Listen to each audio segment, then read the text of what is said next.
So by the end of this video, you become a pro at being able to remove any bankruptcy or child support on your credit report. And by understanding how LexisNexis is going to be the big factor you need to consider whenever getting this done.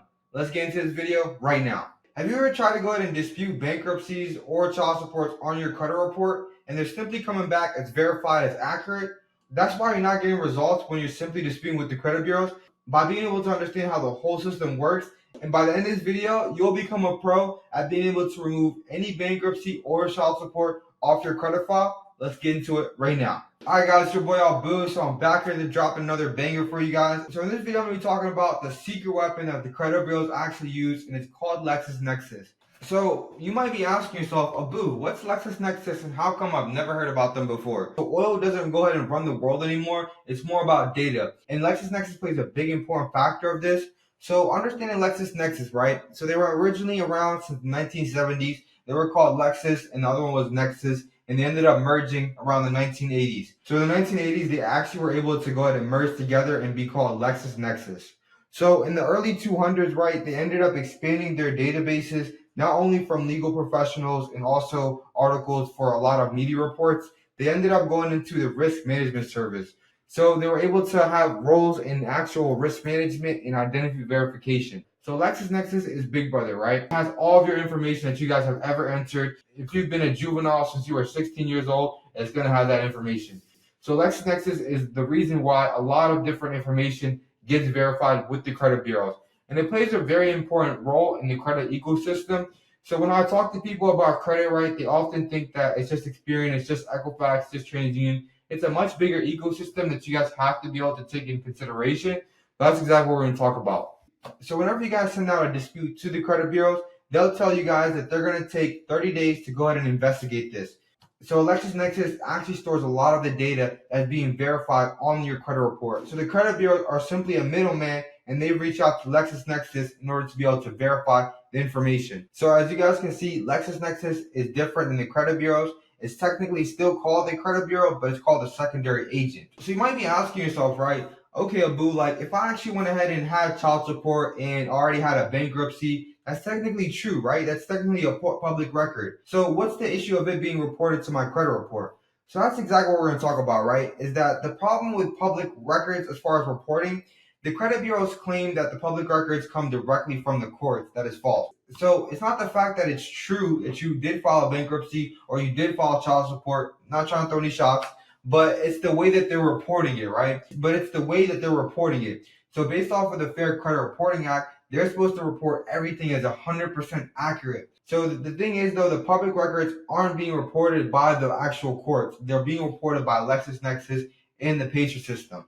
So LexisNexis, it must follow the Federal Credit Reporting Act guidelines, and so that states that everything on your credit report has to be 100% accurate. So the way that they're actually going ahead and reporting this on the report, it's misleading and it's false. And that's why we're able to get it removed off the credit report, because they're basically misleading you, telling you that the courts are reporting onto your credit report, and that's not even the case. And so the beauty of this, right, is that LexisNexis does follow the same guidelines as the credit bureaus.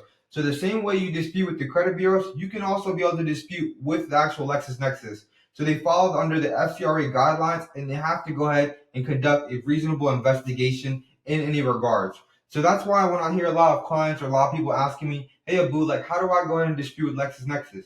It's literally the same way as the credit bureaus. You just send them out a dispute, and we'll get into this in the next section. So going straight to the credit bureaus is only going to lengthen the process, and you're only going to get verified information. Especially if that bankruptcy or that child support is still on LexisNexis, what's going to happen, right, is that the credit bureaus are simply going to keep verifying it with the LexisNexis. So if it's still going to be on LexisNexis report and you keep on disputing it, it's going to have the same results as verified, and it's going to stay on your credit report. So what you guys need to do instead is first go ahead and pull your LexisNexis report. So your LexisNexis report is completely different on how it's structured from your credit report. It's going to be a lot more lengthier. It's going to have every address you ever lived on, every phone number you ever had, every relative or associate you ever had. It's going to have a whole lot, right?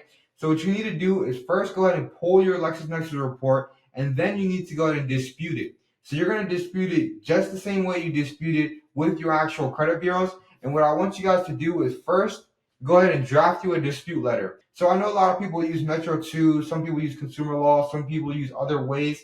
I honestly like to use consumer law because we see that it works the best. So just simply use reference codes from the FCRA, and that's going to basically state the inaccuracies. Once you go ahead and state the inaccuracies, you're going to mention that this is false and misleading and that the courts don't actually report information, so they're not the furnisher. And that way you demand for them to remove it off your actual LexisNexis report. So after you go ahead and send it over to LexisNexis, you're going to go ahead and actually wait 30 days for them to investigate. And within that 30 days, they should come back and fully have removed that bankruptcy. So once you guys go ahead and get this removed from LexisNexis, what you're going to do is simply just take LexisNexis results and go ahead and draft you up a dispute letter to the credit bureaus stating that LexisNexis ended up removing it and that the courts were not the actual furnisher. And so then whenever LexisNexis removes it from the actual credit file, what you're going to do is take those results and dispute with the credit bureaus. The reason that this actually works right is that the credit bureaus verify information with LexisNexis. So they rely on LexisNexis very, very heavily. And so as you guys can see, they're going to depend on LexisNexis for verification. So if the source of the information is coming from LexisNexis and the bureaus are verifying it with LexisNexis, that's why we have to go ahead and remove it first from LexisNexis before we go ahead and send a dispute with the credit bureaus. Because when we go ahead and remove it from the actual LexisNexis report, when the credit bureaus try to go ahead and verify it again, they don't have any information. And so if it's not able to be 100% validated, then it has to be removed off your credit report. And that's why the strategy is super, super effective, guys. And that's the key to being able to remove any public record on your actual credit report. All right, guys. So what I want you guys to do after this video is to simply take control of your credit, right? So what we learned in this video is that the credit bureaus are not the only players in the game of credit, right? What you need to be able to understand is that LexisNexis plays a very, very pivotal role in actually verifying a lot of your public records. So before we go ahead and start disputing with the credit bureaus, if you have a public record, what we need to do first is go ahead and actually take care of LexisNexis by disputing and removing any public record. And we have the laws on our side, so that's why we're able to actually get really good results. So what I want you guys to really do is definitely go ahead and take control of your credit and make sure that you understand the role that LexisNexis plays as far as verifying your public records. Dispute directly using the laws that's on your side. And after that, I need you guys to go ahead and subscribe and make sure you guys get the boy to 10K subscribers. I'm on the road to 10K, so I'm trying to get there as soon as possible. And like always, I'll see you at the top, my boy. Let's get it.